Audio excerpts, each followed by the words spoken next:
Greetings, folks. Day 3 of the three-legged race to the Áras.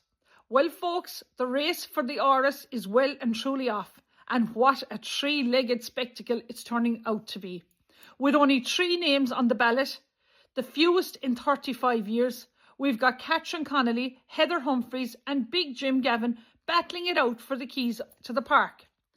Meanwhile, we saw former President of America, Barack Obama, in Dublin today being handed freedoms of the city.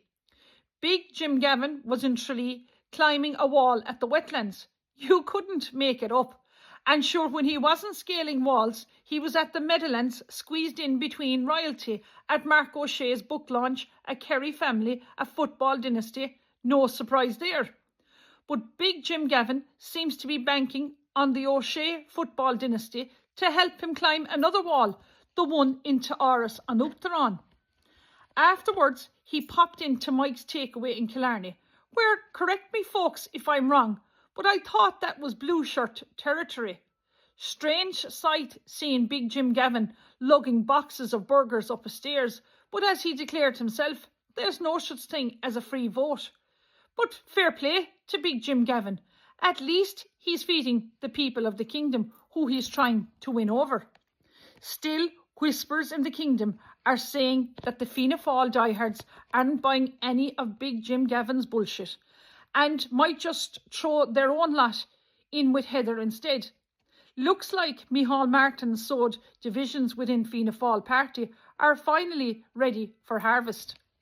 Now, if Big Jim Gavin shows up at Ladies' Day in Listowel, he'll be in his element, surrounded by the lovely girls and plenty of style. But Jim, one word of wisdom, steer clear of mermaids and might be better off and a safer bet to call into Christie's at the square for a pint of Guinness.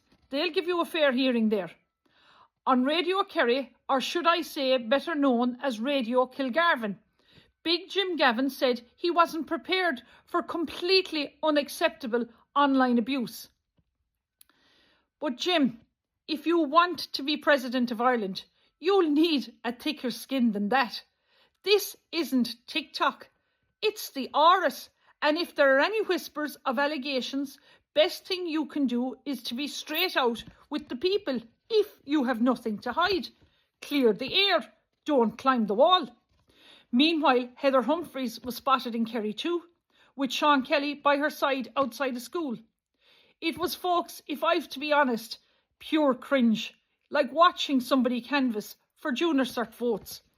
Heather's out there spinning yarns now to the people of Kerry about how the presidential process is democratic. But Heather pet, you might fool the Dáil crowd. But every dog in Kerry knows Maria Steen was shafted by the big parties. Let's call a spade a spade. Fine Gael and Fianna Fáil stitched that one up tighter than a hay bale before a storm. And poor Catherine Connolly, sure, she doesn't even seem to know that Listowel races are on. 30,000 people gathered and not a sniff out of her. She's too busy lecturing Germany on arms spending, comparing them to 1930s. Someone tell her that there's a race on closer to home. But if you think that's mad, wait for Monday. Captain Kieran Kelly has declared he's bringing a motion of no confidence in the government along with the wild geese. He says he's dropping 4 videos that'll take down the government and claims that he's about to name 15 Irish politicians who allegedly worked for MI5. Grab your popcorn, folks, because this is Ireland. The truth isn't stranger than fiction. It is the fiction. We've the most entertaining, corrupt circus in the world, and the Áras is about to get its next ringmaster. Stay tuned for day 4. Who knows what walls Big Jim will climb next. Gora Míle Maith Agaibh.